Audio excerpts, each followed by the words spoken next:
Check. Good afternoon. Can we bring this mic up a little bit? So, as you have seen, the guest we had scheduled for today, Jasper Waugh Quasbarth, and his book, Finding the Singing Spruce, I'll try to reschedule it. They had an illness and he canceled last night, so we've brought in our friend John Eric Gillot, who's here and last minute doing this program for us, so we appreciate that. Next week on the 9th, Hank Lutton from Grave Creek Mound will be here to tell us about prehistoric indigenous landmarks here in the valley from Wheeling Island to Warwood and all over. That was another program that the person's canceled last minute. I was not able to reschedule that one, so I asked Hank to do basically the same program, and that's what will be next week. Week after that, we will have falcons here. We're going to talk about falconry with Laurel Fork Falconry, and he'll have some of his raptors here. They will not be flying, but they will be here to say hello to you. John Eric has worked in the field of public history for nearly 20 years, a contributing historian at the popular Emerging Civil War blog since 2018. He has published in books, journals, and magazines. His first book for Emerging Civil War series is John Brown's Raid, which he'll be talking about later in a few months, and was published by Savas Beatty. John Eric earned a degree in history from Bethany College and Master of Library and Information Science from Kent State. And today he serves as curator at the Captain Thomas Espy Grand Army of the Republic Post in Carnegie. If you haven't seen that, you should see it. And works as an archivist and records manager here in Wheeling. Here's John Eric Gillot.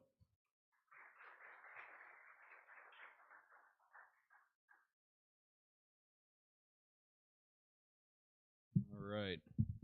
Well, I am sorry for anyone that came out to learn about Appalachian instruments. That does sound interesting, but Sean asked me to come in with literally anything that I had canned and ready to go. And this is a talk I gave, I think, to the round table here several years ago.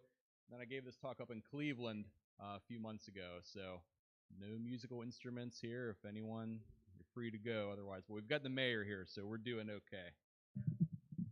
But, I live in Wheeling today, but I grew up just across the river in Mount Pleasant, Ohio, Jefferson County. Very small, very historic town, a great historic district with a historical society and 5 museums and a National Historic Landmark District, the highest designation that you can have. And I was that weird kid growing up that I used to like to go explore cemeteries. So there's not a cemetery around here that I haven't been in. But especially over around the area where I grew up, it didn't seem like I could go to a cemetery and go more than a few feet without tripping over a headstone for a guy who served in the 157th or 170th Ohio National Guard. And growing up in this historic town, it really got me interested in history, but specifically in the Civil War era when Mount Pleasant was at its peak of prominence. And so I started to do some research on these guys, and I found out there just wasn't a lot out there. So a few years ago, I spent years and years doing research, but a few years ago I published an essay in this journal of the Shenandoah Valley during the Civil War on the 170th Ohio National Guard. And the 20-some pages that I did in this journal is the most that have ever been written about this regiment. And if you think about it, the Civil War is one of the most written about subjects in the world. Between the Bible and the Titanic, the Civil War usually comes in at 2 or 3 in the most written about subjects. But there's nothing out there, and I didn't understand how that could be. So the 170th, they had a service that was far different than what had been conceptualized for them or promised to these men. During our talk today, we'll look at a little bit about what happened to them. We'll take their experiences and we will compare and contrast them with another regiment that was raised also just across the river in Jefferson and Carroll County, the 157th Ohio. So same geographic area. Some of these guys were literally neighbors. They served at the same time 160 years ago right now, today, but they had very different experiences. So we will explore the Ohio National Guard in the summer of 1864 through the lens of these two regiments.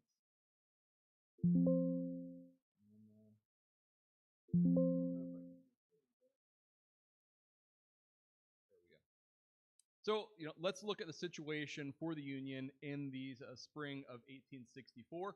The Civil War at this point is entering its third year. 1863 had brought some major Union victories at places like Gettysburg, Vicksburg, Tullahoma, Chattanooga, but also some serious defeats, serious setbacks at places like Chancellorsville and Chickamauga.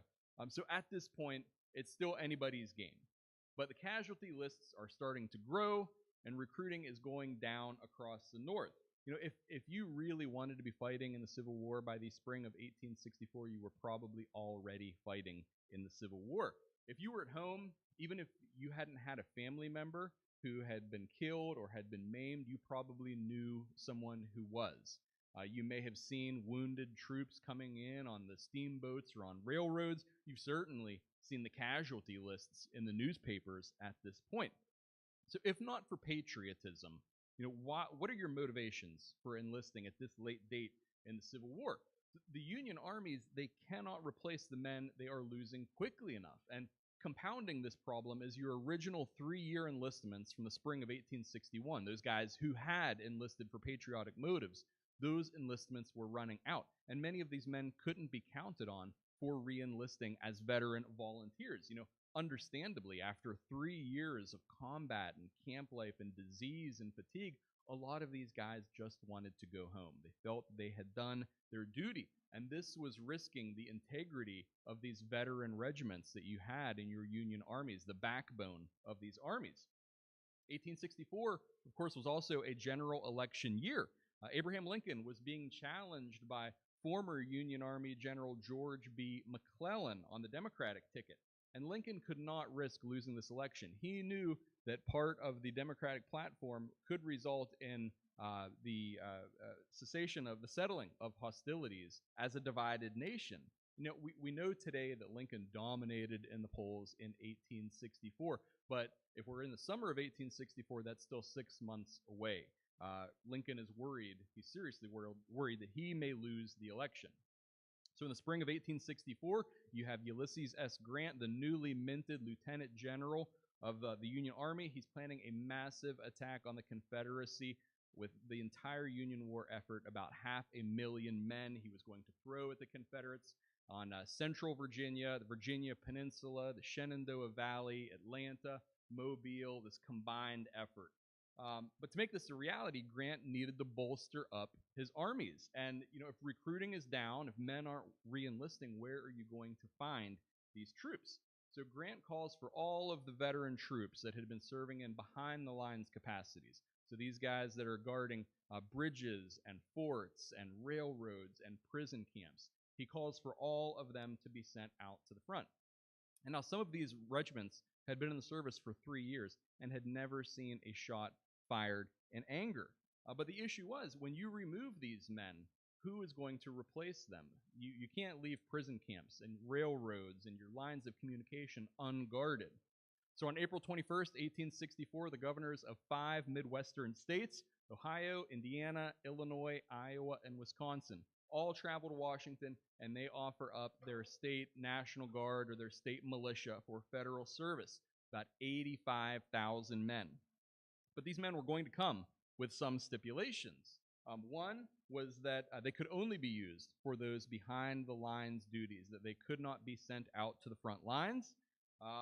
Another stipulation was that they would only be available for a term of 100 days. And if you think about that, that is not even a full summer campaign season. But the rationale here was that many of these men were farmers and that they needed to be able to go home and harvest their crop before winter. Ulysses S. Grant was typically opposed to accepting any kind of short-term troops like this, but here he said if these men could be raised and put into the field quickly enough that, quote, they may come at such a crisis as to be of vast importance. So of that 85,000 that is offered up by 5 states, Ohio provides the most men at about 36,000 troops, creating 42 new infantry regiments. So about 800 men per regiment. But this call to federalize Ohio's National Guard was not taken well, especially in the area right across the river from us in southeastern Ohio. So today we'll be looking at why that was. Now, southeastern Ohio in the Civil War and in the decades leading up was primarily agrarian. Area farmers along the Ohio River had for generations put their goods, their crops to market on the Ohio River as far south as New Orleans. So as such, these farmers, for generations, they had business interests much more closely aligned to the South and the West than they did with the North and the East. So because of this, anti-war sentiment was especially strong in southeastern Ohio during the Civil War. Abraham Lincoln lost Belmont County in 1860 by more than 1,200 votes. Belmont was one of even fewer Ohio counties that doubled down and voted against Lincoln again in 1864. In St. Clairsville, you have the most prominent Copperhead newspaper in the state of Ohio, or anti-war newspaper in the state of Ohio at that time, in the St. Clairsville Gazette. Being located right along the Ohio River, of course, right across from a major economic hub here in Wheeling, there's a lot of Virginia scrip and money in circulation over in eastern Ohio. And many individuals in southeastern Ohio had their monies secured across the river in banks in Wheeling and Wellsburg and Moundsville. These people were terrified of going bankrupt during a civil war if Virginia seceded from the Union. I found one letter from a Belmont County farmer in June 1861 writing of a near panic in the county, saying that, quote, the money is spent by the market folks as soon as they get it, fearing it may become worthless on their bonds. Many of the larger farms in our area of southeastern Ohio had 2 annual crops. While this 100-day service during the summer of 1864 wasn't going to begin until after the planting of their first crop, this is the crop that they take to market and sell where they make their money, they were going to miss the harvest of this crop, and then they would miss the planting of their fall crop, the crop that would sustain their families through the winter. So in leaving, even for only 100 days, a little over 3 months, these men were risking personal and financial ruin. There's also a problem for many of the Quakers that called our area just across from us of southeastern Ohio home, particularly in Belmont, Jefferson, and Harrison counties. Beginning earlier in the 19th century, you had the Great Migration, bringing Quakers up from North Carolina and from the Shenandoah Valley into southeastern Ohio. The Ohio Yearly Meeting was held in my hometown of Mount Pleasant. That was the annual business meeting for all Quakers west of the Allegheny Mountains, and it brought many Quakers to permanently settle in this area. Certainly some of the Quakers opted to enlist earlier in the war. Many more espoused the nonviolence tenet of their faith and opted to instead stay home and register with the militia and the National Guard, which would seemingly keep them in Ohio and keep them out of the war. So let's look at the National Guard in Ohio. Militia companies in Ohio had dated back to statehood in 1803. The state's militia had been utilized in both the War of 1812 and in the war with Mexico, but these organizations were primarily social in nature.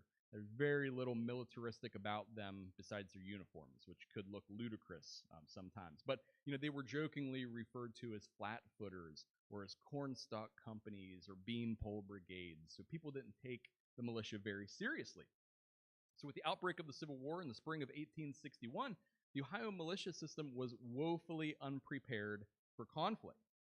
George B. McClellan had accepted command of the Ohio militia in the spring of 1861, and when he went to the state arsenal at Columbus, all he found were a handful of rusty and outdated muskets, some unusable 6-pound cannon, and some moldy leathers. That's all that he had on hand. But for all of his faults that people take with McClellan later in the Civil War, he was an excellent organizer, and very, very quickly he whipped the Ohio militia into shape.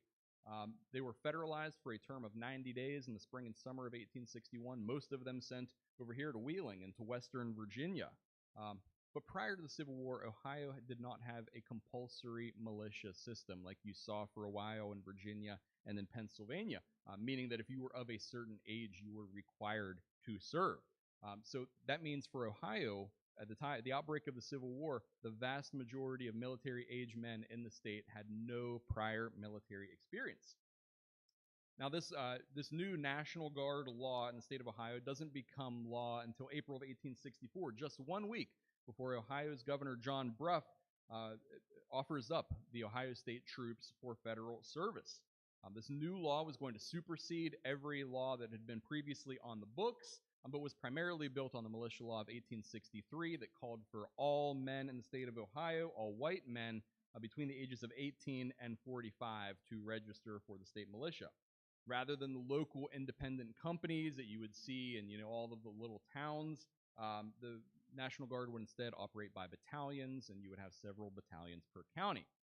Most importantly, this new law authorized the governor of the state to call out the National Guard at any time during the rebellion if, in his opinion, public safety required it, and that he could keep them in service for as long as the situation called for.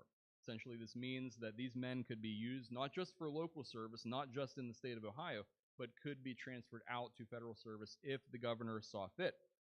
So on April 24th, 1864, that's just 10 days after the National Guard was organized, Ohio's Adjutant General, a guy from St. Clairsville named Benjamin Cowan, issues General Order Number 12, calling all of the Ohio National Guard into active service.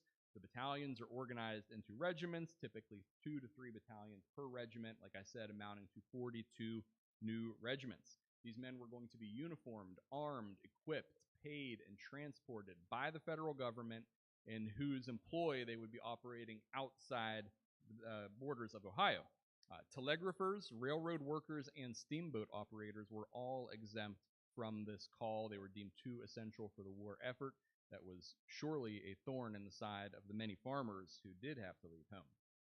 Cowan had only been on the job since January 1864, but he still felt that, quote, before the first day of May 1864, Ohio had by far the best organized and most effective militia of any state in the Union, and I felt justified in advising Governor Brough that the National Guard was ready for active service in garrison duty, guarding supply posts, military prisons, and lines of transportation, thus relieving the regular disciplined volunteer forces for more active duties in the field. So Cowan is laying out here exactly what he thought these guys were qualified for. And you'll note, he does not recommend these guys for active field service. Obviously, like we said, there was a general frustration among the men that are left in Ohio being called up for service and then being called outside the state. Some of these men had tried their very best to avoid the Civil War up to this point, and now were being thrust into it. So let's look at the 1st Regiment. We're going to look at today the 170th Ohio.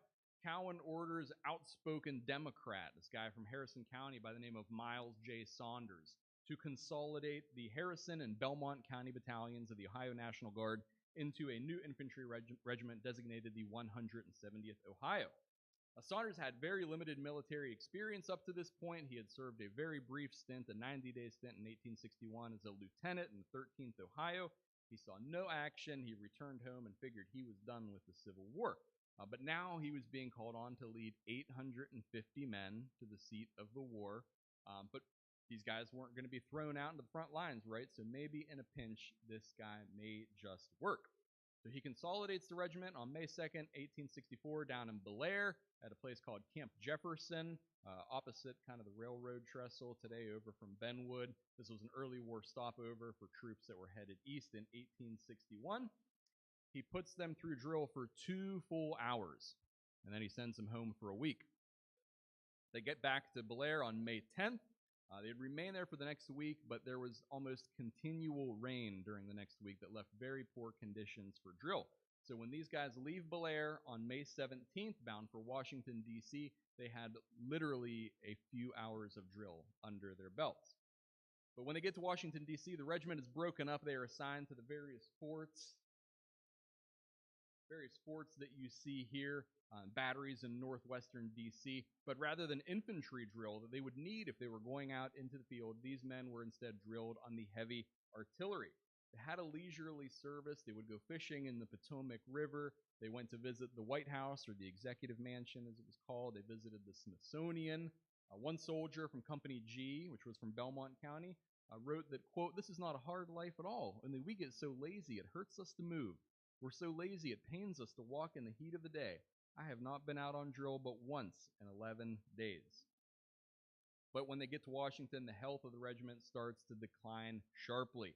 For many of these men, it was the very first time that they had traveled more than 10 or 20 miles from their home. And now they're living in this large city in crowded, unsanitary conditions. So you see measles and mumps and dysentery. They start to run through the regiment. One guy from Coleraine wrote that, quote, every place they go is, quote, very dirty and everything out of order. He describes the swarms of flies that would swarm around these forts, saying, quote, there are more flies out here in 1 hour than there are in 10 years at home, and they are as tame as kittens. It's virtually impossible to sleep in the daytime unless you have somebody to fend the flies off. One person can't begin to do it. It requires 3 or 4. Even the regimental surgeon, the guy who had been tasked with keeping these soldiers healthy, he was himself debilitated with dysentery. He was begging Colonel Saunders to fill out the medical department. He needed more help. As far as I can tell, that never happened. But the men were allowed to grow fresh gardens at these forts where they were stationed to help supplement their diet. They would go out and they would fish, and they would catch eel, and they would catch fish to supplement their diet also. But it didn't take long to realize that these National Guard troops may indeed need to be called, or may be forced into combat, rather. In May 1864, you have a series of vicious battles in Virginia and Georgia. You have the battles at Wilderness, Spotsylvania, New Market, North Anna, the opening of the Atlanta campaign with Resaca and Pickett's Mill. In the first days of June 1864, the Army of the Potomac loses about 12,000 casualties in one day at the Battle of Cold Harbor. They lose 50,000 men during the month of June in the Overland Campaign. These armies were being bled white. And Lincoln is, further adding to worries about Lincoln's ability to be reelected. So on June 5th, 1864, the 170th Ohio was asked whether they would like to go to the front, to be transferred to the front lines to assist the Army of the Potomac. In a very frank letter home, Isaac Cope, the guy you see on the left there, looks kind of like Johnny Depp. He was a Quaker, and he writes home an outstanding account of how the regiment debated this question: should we go to the front? Cope's company, Company G, primarily from the Coleraine, Farmington area of Belmont County, this is the highest percentage of Quakers in this regiment, and I would actually put that against any company, any regiment raised in the state of Ohio with a number of Quakers. These men did not want to be here. But here, so that gives you an idea of their feelings. But this is a long quote, but it's a good one. So here's what he said. Last night there was a dispatch that came to the headquarters of the 170th Regiment couched in these words: does the 170th wish to go to the front? You may imagine the excitement these few words raised in camp. The men had to vote upon it and were given 1 hour to make up their minds. There was a great deal of talking done in that hour. A few wished to go, but the larger majority wished to stay.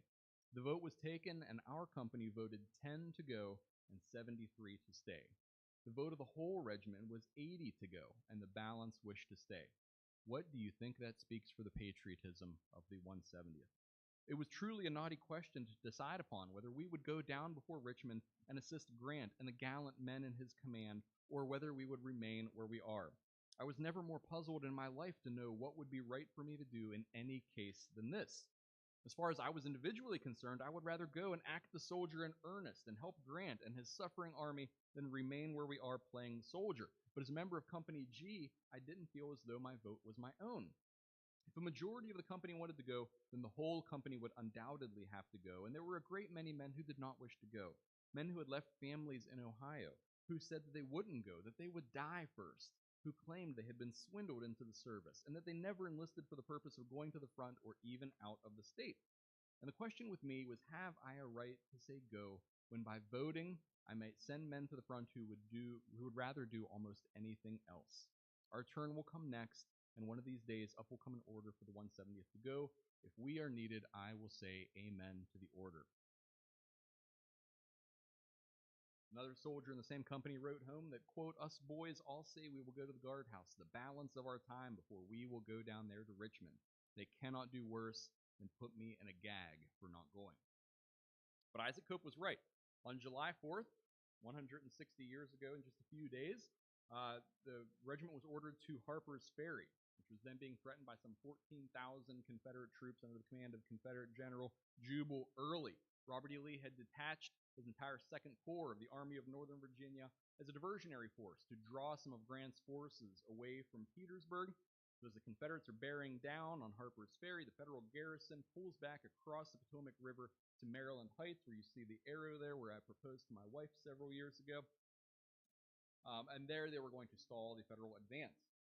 So the 170th arrives in Harper's Ferry on July 6th. They are immediately thrown into line of battle on Maryland Heights. They remain there for 3 days until a frustrated Jubal Early ultimately bypasses Harper's Ferry, goes all the way to the gates of Washington, D.C.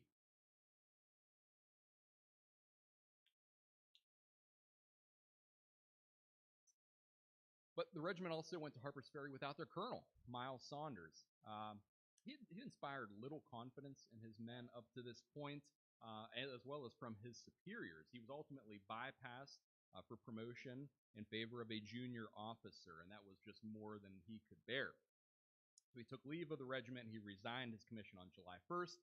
For the remainder of their time, these guys were commanded by a guy from Bridgeport by the name of Arthur Higgins. But following Harper's Ferry, the 170th was assigned to the Army of West Virginia. They would play a significant role in contesting the retreat of Jubal Early's Confederates after they returned back to the Battle of Fort Stevens just outside Washington. After Early's advance on Washington stalled, the Army of West Virginia moves into northern Virginia, trying to cut off Early's retreat. They catch up with him at a place called Snicker's Gap on the Shenandoah River. On July 18th, the 170th was one of the first regiments to cross the Shenandoah as part of Colonel Joseph Thoburn's division, Thoburn from Wheeling. 3 of Early's divisions turn around and they meet Thoburn's division here at Snicker's Gap. The 170th occupies the far left of the line where you see the star down there. One member of the 170th recalled that, quote, "We soon found, as we thought then and as we know now, Early's whole force in line waiting for us." Now, the heaviest fighting occurs up on the right side of the line there. For the 170th, they were engaged throughout the day. The only regiment that was on their left is ultimately transferred up to bolster the right, which leaves the 170th at the very end of the line with their flank in the air, which is not a good place to be during the Civil War.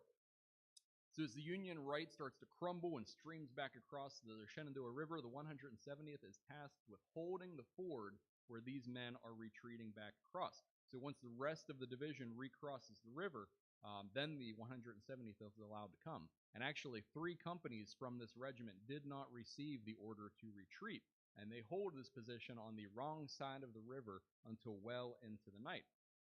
This battle was a difficult day for the 170th. They were certainly spared the most vicious fighting that went on the federal right, but they did stand through a withering fire throughout the day. 3 of the companies have to make a dangerous nighttime river crossing.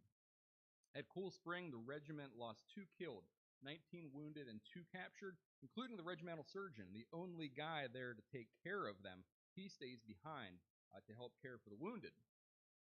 But Civil War casualty numbers can be deceiving. William Rankin from Harrison County, he took a chill while crossing the Shenandoah River, and he dies 3 weeks later of a fever.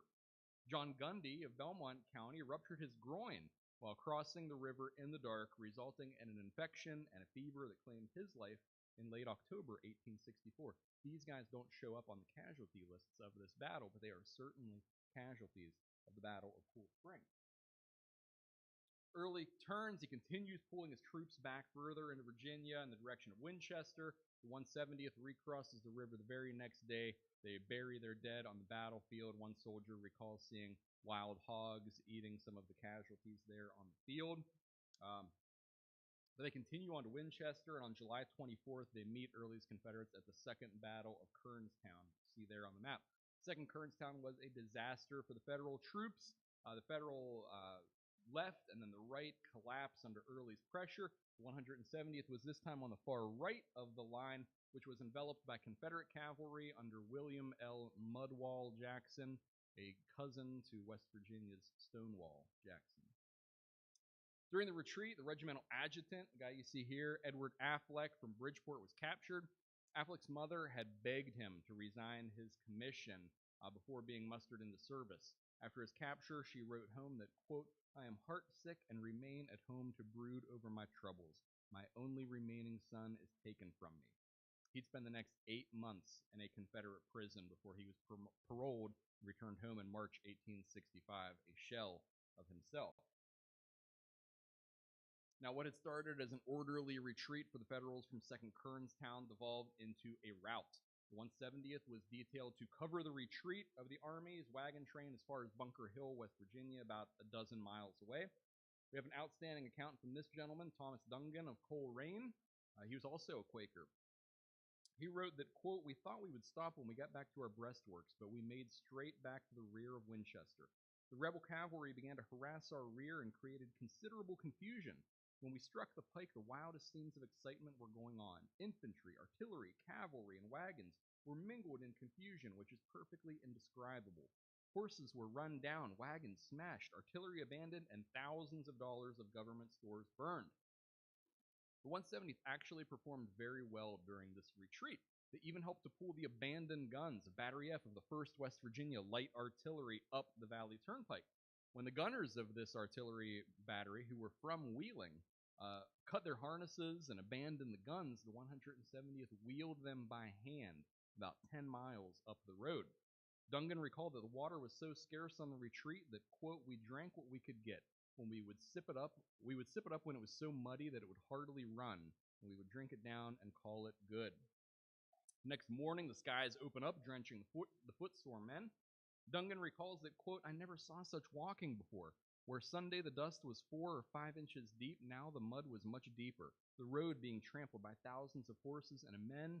You may imagine what it must have been. They lose another 7 casualties here. Before getting back to Harper's Ferry on July 27th, when they get back, they find about a third of the regiment, who they had left sick in Washington, D.C., back there waiting for them. Dungan wrote here that, quote, such congratulations as were passed are not often witnessed. Hardships and dangers will bind men as brothers. One of those sick men that was in Washington, D.C., welcomed them back to the 170th at Harper's Ferry, writing that, quote, our regiment that has been out says they don't want to see any more rebels. They were on a scout 23 days and never rested one time. There's several of them barefoot, and a great many of them throwed away their guns and traps. I tell you, they are nearly gone up. They'd spend the rest of their service kind of marching around the lower valley. There was one day where one company of this regiment marched 22 miles without stopping for food. One soldier recalled that, quote, I know the marching was hard as I went the last half of it without shoes. Keep in mind, these are not veteran soldiers. These are guys that have been sitting in the safe confines of hearth and home just several weeks earlier. On August 14th, they receive their transportation to Baltimore and on to Pittsburgh and Columbus, where they are mustered out. During the term of service, the regiment lost about 24 men, killed, wounded, mortally wounded, and by disease. One member of the regiment recalled that, quote, the 170th is home. We've seen some hard service. All of us know what it is to be a soldier, what the denials and sufferings of the soldiers are, and what we owe our brethren who are enduring the burden and heat of the day. We can all read the war news more intelligently than we had ever done. None of us will regret our experience or be willing to part with what we have learned in the short time we have been in the field. So that's an abbreviated history of the 170th. I really like this regiment. These guys performed very well under fire when they had every reason not to. Many of these guys were fundamentally opposed to the war for moral or religious or political reasons. They were promised service behind the lines. Their colonel abandons them on the eve of their first battle. They're literally marched out of their shoes. So the experiences of the 170th, they weren't the norm for the Ohio National Guard. At least they weren't supposed to be. Some were put into combat, but the majority did serve their intended purpose behind the lines. So contrasting the 170th, we have another regiment raised locally here in the same neighborhood, and that's the 157th Ohio. Now, this was composed of 8 battalions from Jefferson County and 2 battalions of National Guard from Carroll County. Command of the regiment was given to this guy, Colonel George W. McCook, one of the famous fighting McCooks from Carrollton, if anyone has heard of that family. He had served in the Mexican War. He had served as Attorney General for the state of Ohio prior to the war. but what probably got him his job is he was law partner with Edwin M. Stanton, Lincoln's Secretary of War. His father, Daniel McCook, had been killed during John Hunt Morgan's Ohio raid. He was killed at the Battle of Buffington Island. His brother Robert was murdered by Confederate guerrillas in Tennessee in 1862. His younger brother Charles had been killed at the First Battle of Bull Run in 1861.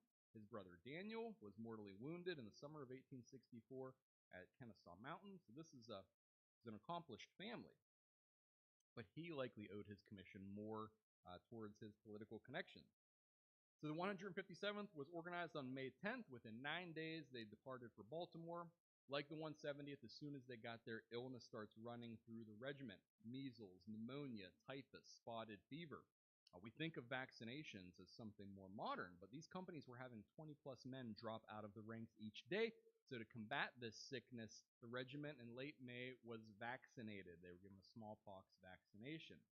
On June 4th, they get to Fort Delaware, a prisoner of war camp in the middle of Pea Patch Island, in the middle of the Delaware River near Wilmington, Delaware.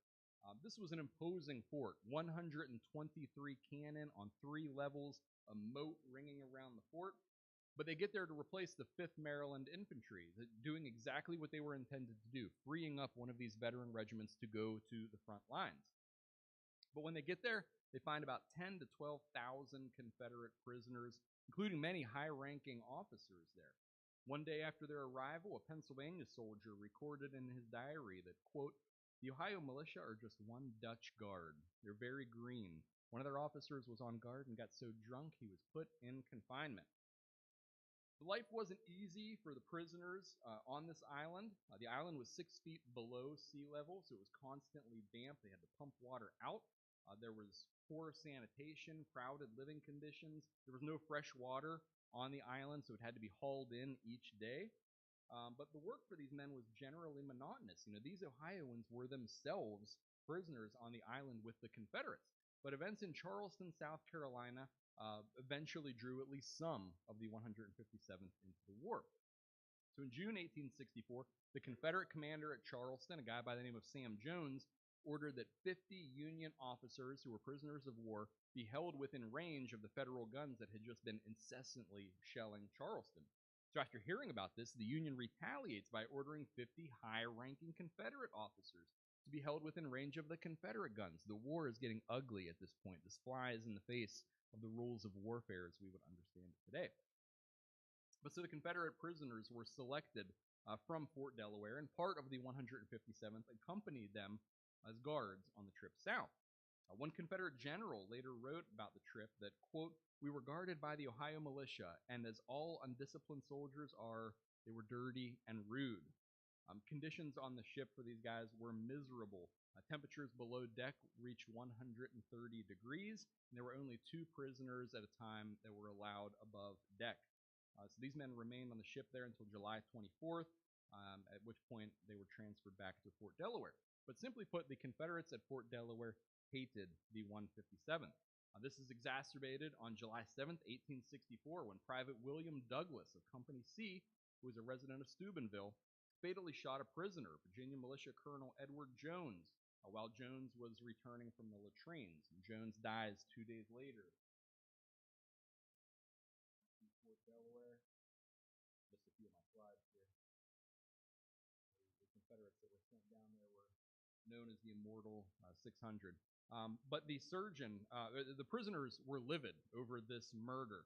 An investigation was immediately called. Douglas was acquitted, the reasoning being that he had issued 4 verbal warnings to Colonel Jones to move along. He felt Jones was moving too slow, but prison regulations only required Douglas to issue 3 warnings before using force. So he was acting within regulations. No Confederate prisoners who were witnesses to this were called to testify, only the other guards who were on duty, and Douglas was back on duty the very next day. Several of the Confederates recorded their memories of the event. One prisoner at Fort Delaware wrote that, quote, "The murder of Colonel Jones is the meanest and most inexcusable affair that has occurred, that has come under my observation since my imprisonment at Fort Delaware." Several Confederates claimed that Jones was having leg problems and that he was moving very slowly, that he wasn't being ignorant of the warnings given to him. But the surgeon of the 157th even wrote home to his wife that, quote, "The boy who shot the Reb Colonel Jones was tried and acquitted, and I presume he will try to kill another one." The Confederate Congress actually filed an official complaint, an official protest to the U.S. government about this shooting. They received no response from Washington. In August, the 157th again traveled to Charleston on guard duty, this time escorting 600 Confederate prisoners to counter some 600 Federal prisoners being held within range of the Union guns. One of the Confederate prisoners who was on the trip wrote home that, quote, "We were guarded by 100-day soldiers who had never seen service in the front and who were devoid of the fellow feelings that characterize the soldiers who have met each other on the battlefield. These prisoners were kept below deck for 18 days. They subsisted on hardtack and salt pork once per day. They were only given hot water to drink." One Confederate prisoner recalled that, quote, "We were guarded by the 157th Militia and a company of deserters commanded by Captain Prentice, an overbearing, tyrannical rascal who let his men pillage our baggage, rob our men of all their clothing. He talked to the men as though they were dogs. We are subject to all insults that a lot of degraded men calling themselves soldiers could offer, and protected by the beast of a captain commanding them." Same soldier wrote that the 157th, quote, "had never seen any field service, were perfectly devoid of feeling, especially so for Confederate soldiers, and made our condition much worse than those English soldiers in the Black Hole of Calcutta." Another Confederate wrote that the 157th, quote, "are just as mean and ruthless as Yankees generally were, exhibiting all that villainy and cowardice so peculiar to Yankee soldiers, especially militia, who had never been in the front of battle. They offered many indignant insults to our honor and our cause." You can see how a lot of these sound very much alike. The 157th was sent back to Columbus, mustered out in early September. They'd served about a month longer than their allotted term of service. But, a lot of what I've shared about the 157th doesn't paint them in best light, so it's worth considering, worth examining how and why they've been remembered as they have. Clearly, the Confederates did not care for these guys. This is only exacerbated by the Confederates knowing that this was just a militia. Confederates and Union soldiers, they held combat soldiers in a higher regard, troops that had faced off against one another across an open field. They felt like the men of the 157th didn't know anything about war. And because of that, because they never saw battle, they were more willing to commit atrocities against their captives. Now, it's entirely possible that some of the 157th were acting out. Some of these guys had family members or friends that had been killed or confined in Confederate prisons. A small handful of these guys had themselves been Confederate prisoners earlier in the war, so they may have been acting on some measure of retribution. But many of the complaints, the shooting of Colonel Jones, the prisoners transported to Charleston, these involved Company C of the 157th, which was raised in Steubenville. Now, Company C was primarily raised from an industrial district of Steubenville. Many of the factory workers were on the lower end of the economic spectrum. So what does that tell us? It tells us that many of these men may have been, perhaps motivated for economic reasons more so than patriotic. In looking at the roster of Company C, we see that the ages in the companies skew a little lower than the rest of the regiment, particularly among the officers. There are 16 commissioned and non-commissioned officers in Company C.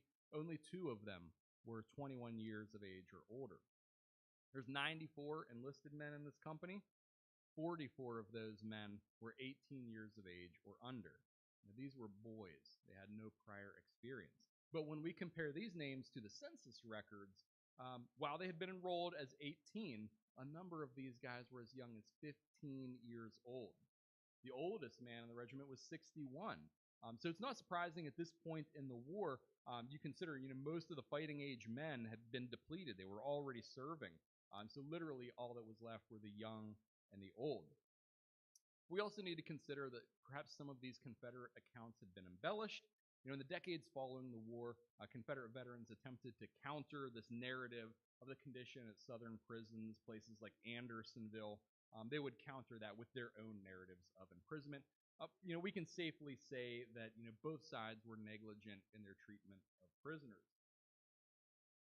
But these two regiments, they highlight both ends of the spectrum of the Ohio National Guard during the summer of 1864.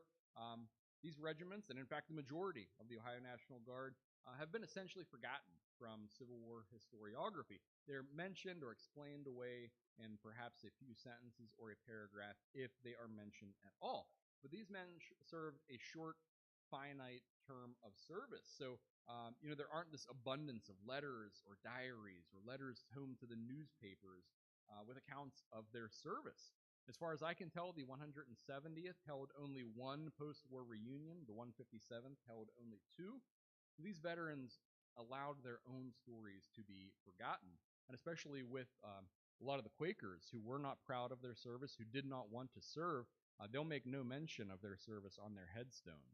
So it's more difficult to find some of these guys, or instead of your usual government-issued granite headstone, a lot of these guys don't have them.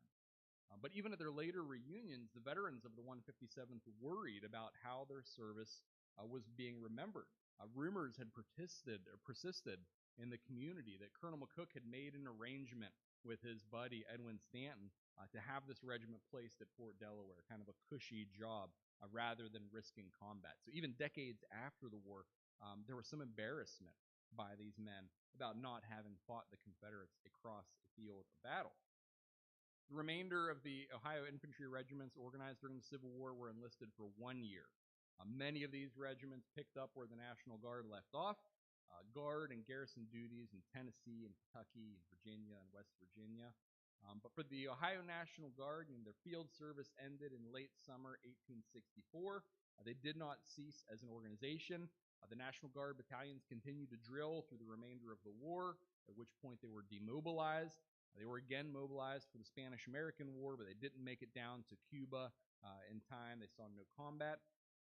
They were mobilized again in World War I as the 37th Division, or the Buckeye Division of the American Expeditionary Force, heavily engaged in World War I, lost 5,400 casualties. They were active in the Pacific Theater during World War II. They had 7 Medal of Honor recipients among its ranks. Mobilized again during the Korean War, the war in Vietnam, Desert Storm, and then more recently in the Persian Gulf and Afghanistan. Today, the Ohio National Guard has some 17,000 members in the Ohio Army and Air National Guard units. Just like in 1864, they can be mobilized by the governor or the president for duties within, or beyond Ohio's borders. I've had family members that have served in the Ohio National Guard. So, taken as a whole, the Ohio National Guard troops in the summer of 1864, for all the National Guard, but particularly these Ohio regiments, truly helped to turn the tide of the war. Not only were these regiments doing what they were designed to do, freeing up veteran regiments for active frontline duty, but they were also there at the front lines themselves. Summer and fall of 1864, this was a pivotal period of the Civil War. The armies, fight and go toe-to-toe, like during the Overland Campaign. Confederates invade Maryland for the last time. The Shenandoah Valley was finally closed to the Confederacy, and these guys were there for it. And I hope that, in doing a little bit, publishing an essay here, giving talks like this, that we might correct some of that oversight and give some of these men their due for their service during the Civil War. I'd be happy to answer any questions that anyone has. I'll be back, I think, in October. I put out a book last year on John Brown's raid. I'll be back in October to talk about the many, many local connections, the Wheeling connections to John Brown's raid, one of the penultimate seminal events leading up to the Civil War. Lots of fascinating local stories there. So if anyone wants to do any homework before that Ohio talk, I did bring a few copies of my book with me. I'd be happy to get one to you. So if there are any questions, I'll be happy to answer them. Yes?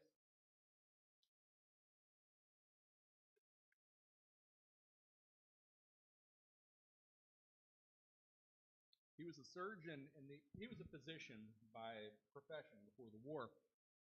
In the 1st Virginia, a 90-day regiment in 1861, he served as the surgeon. But when that regiment came back to Wheeling and re-enlisted for a 3-year term, he was named as colonel of the regiment. So where he was killed at Cedar Creek in October 1864, and at Cool Spring, like we see here, he was operating at a much higher level. And he was operating as a brigadier or division commander would have been. So he should have been a general. But before that commission came through, he was killed at Cedar Creek, and he was a colonel.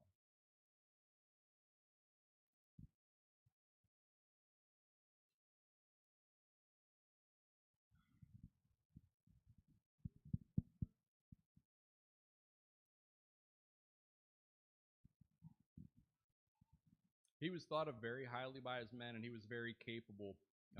Perhaps officers in that early part of the war were elected.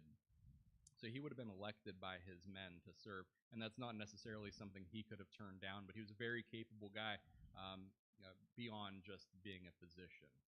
Yes? John Eric, please repeat the question. Oh, I'm sorry. For the audience. Yes.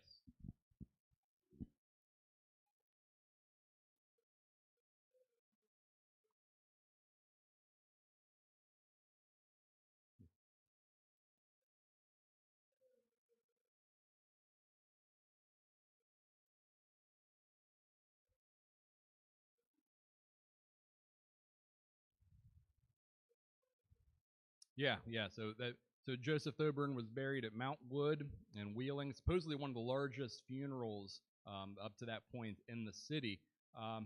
Thoburn's widow or wife was from my hometown of Mount Pleasant, and actually this would be news to Gene and everyone here. But just last week, descendants of the Thoburn family donated all of his wartime artifacts to the Shenandoah Valley Battlefield Foundation, where they will eventually be put on permanent display.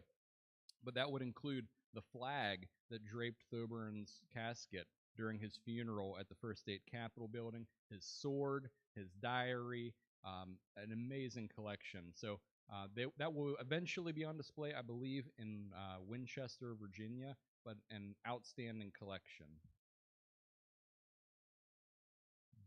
Well, I'm sorry for anyone that came for the music. This was the complete other end of the spectrum, but I appreciate you coming out. So, thank you.